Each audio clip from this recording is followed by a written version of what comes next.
এখনো আনুষ্ঠানিকভাবে চুক্তি সম্পূর্ণ হয়নি থমাস ডুলির সাথে। সাম্প্রতিক সময়ে ট্রান্সফার মার্কেটের একটা বিবৃতিতে দেখা গিয়েছে থমাস ডুলির সাথে নাকি 19 তারিখেই বাংলাদেশ ফুটবল ফেডারেশন চুক্তি সম্পূর্ণ করেছেন। বিষয়টি এখনো খোলাসা করেনি বাংলাদেশ ফুটবল ফেডারেশনের কর্মকর্তারা।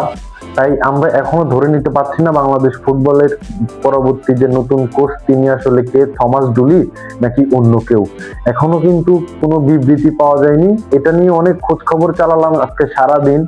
আমি দেখতে পারলাম যে হ্যাঁ, ট্রান্সফার মার্কেটের যে বিবৃতিটা রয়েছে সেটা সত্যি, কিন্তু এখনো থমাস ডুলি বাংলাদেশের কারো সাথে তেমন ভাবে যোগাযোগ করেনি কোচ হবার বিষয়ে।